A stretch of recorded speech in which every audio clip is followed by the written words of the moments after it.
en las últimas décadas nos hemos convertido en una sociedad de usuarios de servicios y que esos servicios son recursos completamente limitados, como por ejemplo el agua, la energía, y nos ha dejado una situación de gran vulnerabilidad.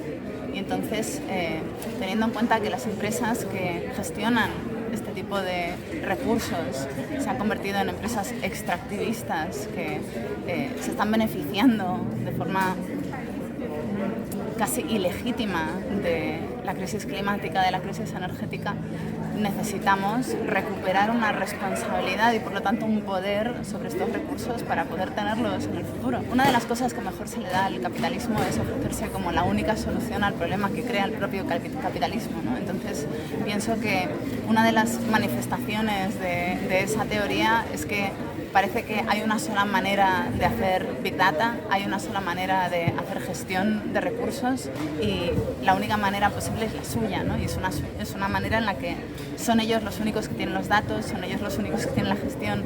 Pienso que una gestión más distribuida de los recursos, más cercana a lo local, donde cada uno sabe lo que gasta, cada uno sabe lo que produce y sabe lo que produce su comunidad y lo que necesita su comunidad, nos resulta mucho más apropiada para el futuro, porque estos recursos cada vez van a ser más limitados, como ya estamos viendo en los últimos meses, después de la guerra de Ucrania, después de las últimas manifestaciones de la crisis climática. Y bueno, con el poder de información hay un poder de gestión que nos facilita el que esos recursos nos lleguen para todos y que no se acumulen en un sitio para que los aprovechen un 1% de la población. Aprendemos cuando empezamos a manejar datos sobre la crisis climática es que hay muy poca gente manejando la mayor parte de los recursos y mucha gente pagando la mayor parte de las consecuencias. Aquellos que manejan la mayor parte de los recursos no pagan las consecuencias de su mala gestión, somos nosotros los que pagamos esas consecuencias. Entonces pienso que hay que repartir un poco la responsabilidad y repartir un poco mejor los recursos, ¿no? Y la única manera de hacerlo es entender cuántos hay, dónde están, quién los gestiona, cómo se producen, quién los gasta y cómo se pueden repartir mejor.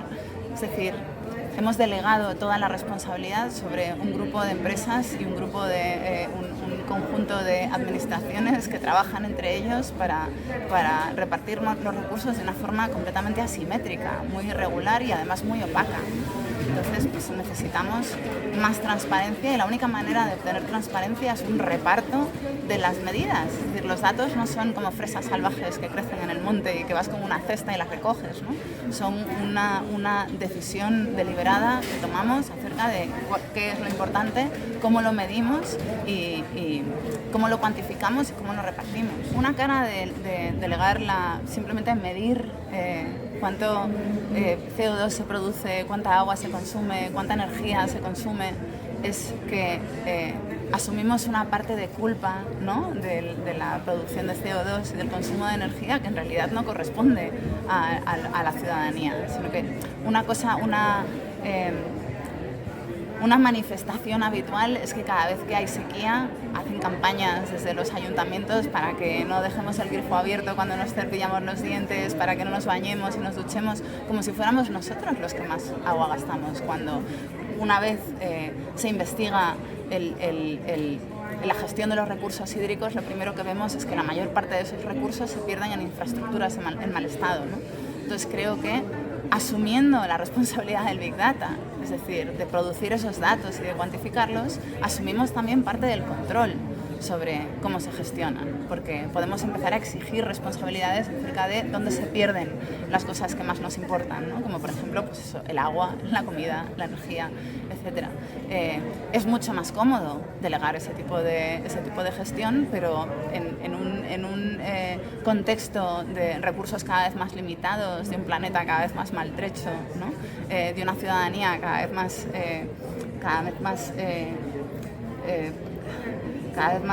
grande, pero cada vez más ciega, es volver a asumir esa responsabilidad. Una de las cosas que, por ejemplo, explico en el libro es este concepto de la huella de carbono, ¿no? Es decir, la huella de carbono es un concepto que se inventa British Petroleum, que es la segunda petrolera más grande del mundo, Y se lo inventa un poco para repartir la responsabilidad de la crisis climática cuando son ellos y su industria los principales responsables. Si son ellos los que concentran todos los datos, nosotros no podemos contestar esa especie de realidad paralela en la que cada uno de nosotros genera un problema idéntico al de una empresa como BP. Es decir, tenemos que volver a asumir el recuento de esas responsabilidades, y para eso necesitamos asociarnos con nuestros vecinos, empezar a generar activismo local. Es decir, también con los últimos años de globalización hemos asumido que cada uno de nosotros tenemos que acabar con el hambre en el mundo, tenemos que acabar con la injusticia en el mundo, y esto no tiene ningún sentido. Tiene sentido que acabes con el hambre en tu barrio, ¿no? Que acabes con la injusticia en tu instituto, que acabes con los problemas que tiene tu comunidad, que son las personas que están inmediatamente a tu alrededor, no con los problemas del tercer mundo, por ejemplo, ¿no?